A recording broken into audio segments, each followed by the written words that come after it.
impacto na gente, quando eu li, né? Eu depois acabei, quem se interessa pela história da Revolução dos Cravos, logo depois que eu li esse livro, eu comprei e li esse livro aqui, O Império Derrotado, de um historiador americano, que tem livros sobre a história do Brasil, Kenneth Maxwell. Ele tem um livro sobre a Inconfidência Mineira, né, a Devassa e a Devassa, que é muito legal. Ele fala principalmente da Revolução dos Cravos, mas ele faz um retrospecto um pouco da história de Portugal e do período salazarista, né? E na verdade, então, isso tem muita ligação com a gente. Eu gostei muito desse livro também, porque, na verdade, assim, ele me trouxe quatro coisas que me chamaram muita atenção nele, né? Para além da estrutura do texto. Uma é a importância da palavra, né? Como o personagem, né, o Gregório, né, o Raimundo Gregório, né, como ele gosta, como ele valoriza as palavras.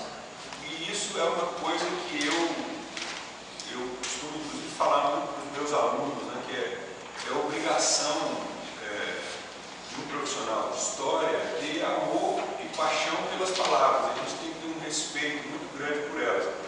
E eu acho que o texto, né, o autor consegue passar isso, como é que, né, a valorização da palavra, da sonoridade, do que as palavras representam e como as palavras têm, né, importância na vida das pessoas. Uma outra coisa que o livro me chamou muita atenção e me lembrou um livro que eu tinha lido, um outro livro que eu tinha lido o ano passado, no início do ano passado, é o papel do aleatório, do acaso, né? É o acaso, né? Ele, por acaso, viu a mulher na ponte, por acaso, ouviu aquela palavra português, por acaso, ele foi na livraria e achou o livro do Amadeu Prado, né? E isso disparou todo um processo na vida dele. E eu me lembrei de um livro que tem um título curioso, né? Que é de um estudioso, conhecido Leonardo Bodilov, chamado Mandato Bêbado, em que ele fala, né, como o acaso tem importância na nossa vida, seja na nossa vida individual, né, no nosso dia a dia, seja na vida das nações mesmo. É um livro muito legal e eu fiquei pensando muito nisso. Além, né, dessas questões históricas, isso me trouxe também uma outra coisa, que é o papel da memória. Como é que a nossa memória, e no caso a memória do personagem, né, do Raimundo Gregório, ele a todo momento, as situações que ele vivia levavam ele para a vida dele, né? E ele revendo nesse processo que ele estava conhecendo a família Prado, conhecendo, né, o amor do Prado, né, conhecendo, enfim, todas aquelas, toda a paixão do próprio Prado pelas palavras, como é que ele foi revendo a vida dele e analisando isso. Então, eu achei o livro muito bem estruturado, né? Depois algumas pessoas falaram, muito livro, né? Teve gente que não gostou do livro, porque às vezes as pessoas querem uma história assim, muito hollywoodiana, né? Início, meio e fim, com um fim retumbante, maravilhoso, né? Tudo feliz. E a vida não é assim, né? Mas enfim, eu gostei muito disso e acho importante, assim, do ponto de vista da história, quando eu leio esse livro, às vezes a gente é o negócio da retrospectiva, né? Você faz um movimento, como foi a Revolução dos Cravos em Portugal, foi um movimento que visava, né, desfazer uma situação muito negativa do país. Portugal era um país efetivamente muito atrasado, né? E a Revolução dos Cravos depois ela teve uma série de problemas, e aí a gente acaba muitas vezes achando que o regime, por causa disso, o regime de Salazar era uma maravilha, quando não era, né?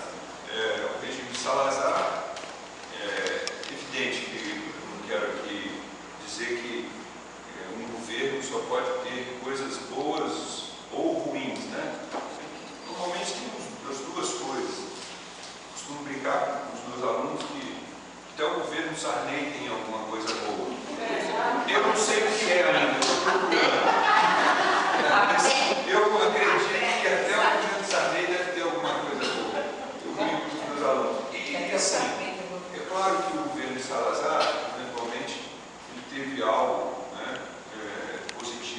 país diante daquela realidade. Mas foi um regime que prendeu, que torturou, né, que exilou pessoas, e que muitas vezes, pelos descaminhos que a Revolução dos Cravos sofreu depois, né, e ela acabou, num certo sentido, se perdendo, né, durante um período. Ela começou como uma revolução moderada, e depois foi se radicalizando, né, com um grupo de militares mais radicais e membros do Partido Comunista Português, que levaram durante o período a Revolução dos Cravos para uma situação também bastante indesejável do ponto de vista da ideia de democracia, né? E por isso, às vezes as pessoas falam, mas Salazar, né? E aí eu acho que o personagem ele vai mostrando, também com a reminiscência de outros que estão no livro, como é que era sofrer em Portugal, né? Como é que as pessoas sofreram com Salazar, como é que o cara tinha lá os problemas físicos dele da mão, que não conseguia, né? Cicatrizes, né? Do que ele tinha sofrido no governo período salazarista, no Estado Novo. E isso também me coloca a questão de que, muitas vezes, nesses momentos, né, as pessoas vivem situações limites do ponto de vista da ética, né? Que é aquela situação onde o Amadeu Prado, né, ele tem que salvar, né, e ele tem que sair de Portugal levando ela embora, porque senão o outro, que era todos do mesmo grupo político, ia matá-la por conta de um segredo. Ia matá-la por conta de um segredo. Não, ele é um amigo dele. Mas ele no final, quando ele encontra com a Stefania, ele diz que ele pergunta, você acreditou nisso? Aí a gente não sabe se essa intenção era verdadeira ou... Aí eu fico pensando, né, assim, em outros casos, que isso aconteceu, né, inclusive aqui no Brasil, no combate à ditadura. Pessoas, claro, sofreram, morreram, foram torturadas pela ditadura, mas mesmo grupos políticos da esquerda que combatiam a ditadura fizeram justiciamento.